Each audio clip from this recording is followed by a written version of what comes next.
Welcome to this episode of Biz Takeouts, Biz Community's Bite-sized News to Go, made possible by the Frederick Naumann Foundation in partnership with Green Cape, a non-profit organization that drives the widespread adoption of economically viable green economy solutions from South Africa. I'm your host, Angie White, and I'm very excited to introduce today's esteemed guest. Ambassador Riina Kionka is the head of the delegation of the European Union to South Africa. Ambassador Martin Schäfer is the German ambassador to South Africa, and Ambassador Aurélien Lechevallier is the French ambassador to South Africa, and together we'll be discussing the importance of investing in a green recovery as well as the EU's projects in South Africa. Welcome, ambassadors. Thank you. Morning. Right, Thank you. Jumping straight into our questions. Ambassador Kionka, please elaborate on the RSA-EU strategic partnership and the EU's Just Green Recovery imperative. Yes, thank you, and good morning from me as well. The EU has 10 strategic partners around the world, and South Africa is one of them, and the only one in Africa, in fact. And one among the other strategic partners are all of the BRICS countries. And what this means is that we have dialogue on the broad range of issues that are covering our relations, including human rights questions, climate, trade and investment, peace and security, anything along those lines. And what that means is that our strategic partnership has allowed us during this COVID-19 crisis also to pitch in and dialogue with South Africa, and also give practical help in the recovery and on issues such as also gender-based violence. We just had a webinar yesterday on this. At the same time, these two pandemics, as they've been called, both of them, COVID and GBV, are playing out on the background of two broader crises that we have globally, and those are on the climate change and biodiversity. And so it doesn't take a rocket scientist to figure out that if we don't take steps soon toward a green and a just transition, then we're all going to be in trouble. So our basis in the EU for doing that is the Green Deal, which is our roadmap to becoming the first climate neutral continent in the world by 2050. It's a growth strategy. It's really an economic growth and transformation strategy. And that's the basis from which we talk also with South Africa and try to engage on these issues. So South Africa, we're very happy to see, has also pledged to reach net zero carbon emissions by 2050. And we have a dedicated bilateral forum that we talk to the government on, but also we're working closely with NGOs and various government departments in this direction. So that's really where we come from, the basis of our discussions with South Africa on these issues. Great, thank you so much, Ambassador. I'm going to move on to Ambassador Schäfer. Can you please tell us what are your views about the focus on green economy and energy transition as a driver for climate action, economic development, and social well-being? Yes, thanks very much. Everything that Riina has said, I can only concur with. I would like to add that in the past, there was a perception, not only in South Africa, but worldwide, that there's a terrible and very difficult to strike trade-off between economic growth on the one hand side and climate protection on the other side. I think the example of South Africa shows to us that indeed that has considerably changed because we have a case for energy transition. We have a case for moving from a coal-based power generation economy to an economy fired by renewable energies, both from the economic perspective and from the climate change and climate protection perspective, as we can see that a kilowatt hour of electricity produced in South Africa is the most, the dirtiest in the world, and has the most carbon content all over the planet. That has a lot to do with the legacy and the history of South Africa, with the way electricity was produced here and energy is used.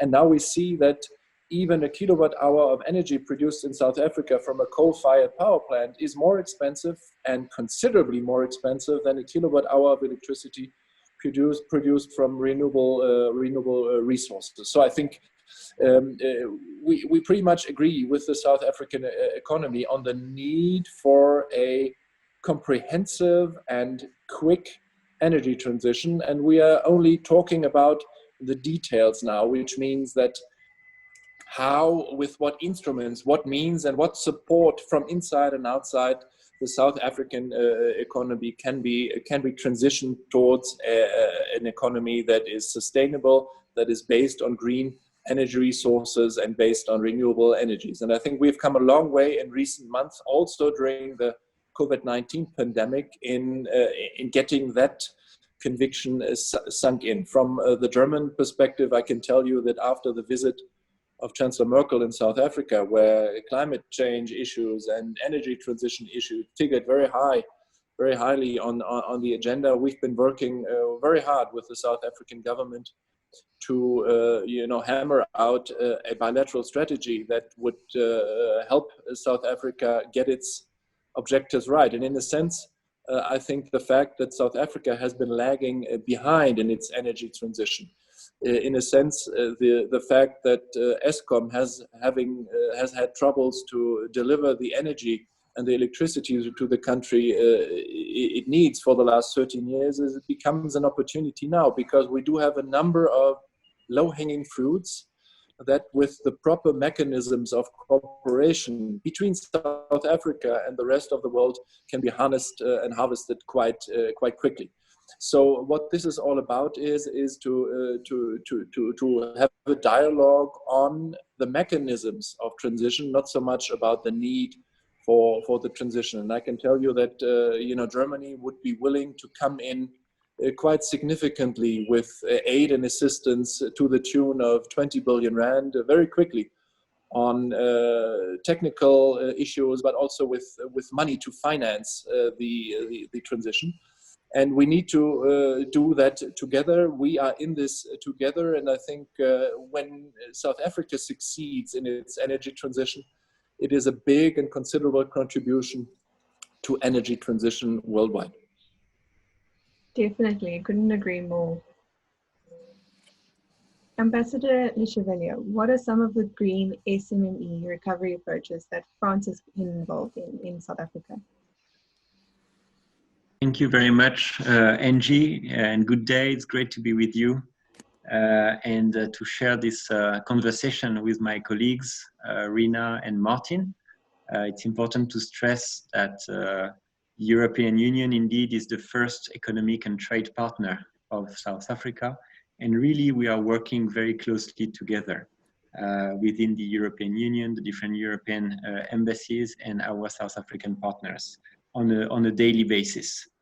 When we talk about green economy, we are referring to very different sectors, and especially we want to focus on the sectors that are the strongest or largest emitters of greenhouse gases emissions. So we're talking about energy production, of course. We're talking about transportation. We're talking about housing and building. We're talking about water, natural resources, waste management, agribusiness, and also everything around nature, wildlife, conservation, and nature-based solutions to transform our economy. And the good news is that in all these sectors, you will find French companies, and oftentimes working for a long time in South Africa with South African partners.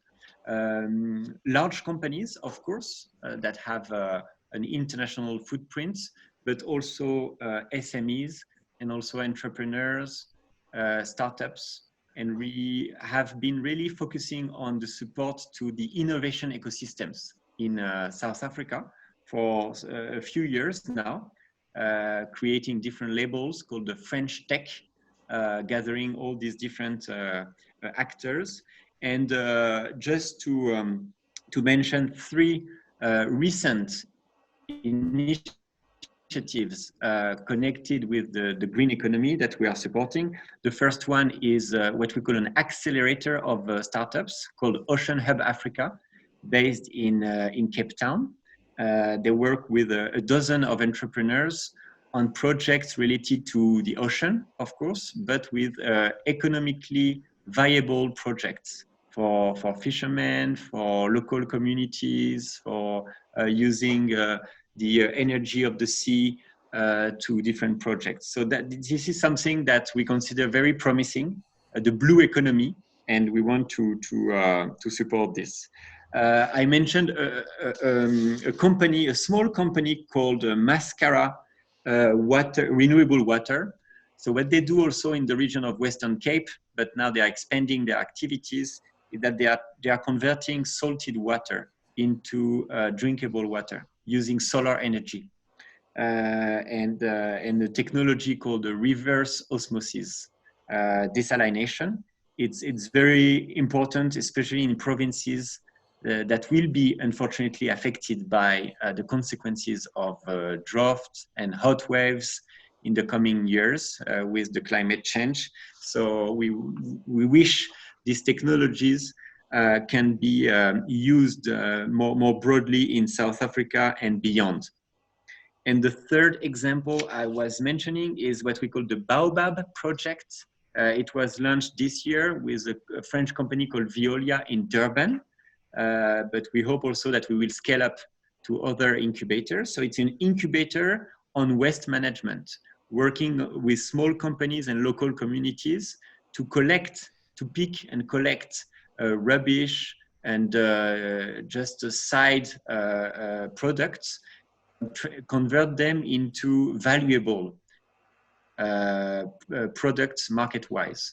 And it's been very successful already. We are really working with very vulnerable communities, but the potential of creating resources through rubbish and through, let's say, a non-used, through upcycling and recycling processes is really huge. So these are a few examples that we wanted to highlight with you this morning, and we hope there will be many more. Thank you very much. Thank you so much, Ambassador. I hope there'll be many more too. And then lastly, Ambassador Kionka, what are you most encouraged by with regards to green economic recovery for South Africa? Thanks, Angie. Before I talk about what I'm optimistic about, could I sort of piggyback on what Aurélien said about waste? Because we have quite an interesting thing going on where we're supporting South Africa's voluntary initiative to reduce food waste, food loss and food waste. This is an effort led by the Consumer Goods Council, and it includes the departments that deal with environment, agriculture, and trade. And why this is so interesting is that it also bolsters food security in a country in which poverty is widespread. So this is something I wanted to mention also. I just, picked up on the word waste and wanted to mention that. This could help also South Africa in its transition and move toward a circular economy to create as many as we estimate 200,000 new jobs. But if I turn, Angie, to your question about what gives me hope, well, quite a few things actually. One is the decision, the approval by the President and the Cabinet to unlock some green economy opportunities through the National Economic Reconstruction and Recovery Plan, and especially to unlock jobs that are attached to promoting the circular economy and climate action. So that's really the baseline for movement here in South Africa. I mean, the second thing I would mention that gives me hope is that we are in the final stages of negotiations in the EU on our 7-year budget. We do these, for some reason, we do 7-year budgets. And we're in the final stages of negotiating that. And it's a budget this time plus a recovery plan for post-COVID. And it's a record package of 1.8 trillion euro, in which climate action is an integral part of how we're going to be spending every single euro.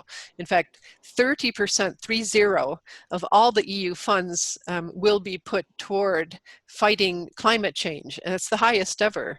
And in fact, there's a corollary, the flip side of the coin, if you will, is that none of the funds will go against policies that are somehow not in keeping, not consistent with our green transition. So it's a little bit like the Hippocratic Oath, do no harm, you know, but in a green way. So this will also, this budget will also give us further opportunities to advance our collaboration with South Africa, and also to finance research, innovation, or people-to-people exchanges on these issues. Maybe the third aspect that gives me hope is, again, piggybacking on something that both Martin and Aurélien referred to earlier, and that is that the EU is South Africa's #1 trade and investment partner. And so, you know, on the trade side, we make up about 30% of the imports and 24% of the exports in South African trade. And on investments, it's even more impressive. It's some 40% of total foreign direct investment comes from EU investors. What does that mean in a green sense? Well, private investors all over the world, including European ones, are actively seeking these days sustainable investments. And they're divesting actually from holdings that create an environmental burden. And so what we're doing is we're working to facilitate those investments through our respective work on green bonds and sustainable finance regulations. So investment is also an instrument to affecting this green transition that we're all hoping for. And finally, and certainly not last, is young people. When Executive Vice President Frans Timmermans was visiting us, visiting South Africa, it was the last incoming visit, in fact, we had before COVID struck. You know, he is the political level official in the EU who is responsible for making the Green Deal happen. And he's very energetic. He likes to talk to young people. And we had a few meetings during his visit with young people, and it was absolutely infectious. Their enthusiasm captured the imagination. Of course, we have our young climate activists in Europe as well. Probably the most famous of them is Greta. But you have them here as well, and they are pumped up. They're full of energy, and they're ready to make some moves that maybe those of us who are a bit older are, you know, we're getting a bit stodgy about these things. But we need to move. We need to move faster because it's their future we're talking about. It's not ours. And so it's young people and their enthusiasm that gives us hope. And we're trying to facilitate that, for instance, together with our member state, Italy, who is the next G20 chair, and also for the COP26 presidency. We're partnering to facilitate the awarding of prizes to 85 young people in high school or in university or beyond studies who are coming up with interesting, hot, hip, and happening changes, ideas for changes on climate questions. So it's young people that really gives me a lot of hope. Yeah, I mean, they're the future at the end of the day, and the green economy is definitely something that affects us all. So yeah, here's hoping that we can get many, many more people involved. Thank you so much, ambassadors. I appreciate you taking the time to join me today. That's a wrap for today's show, with thanks to the Friedrich Naumann Foundation and GreenCare for making it possible. Biz Takeouts, take it where you like it, when you like it, how you like it. Until next time.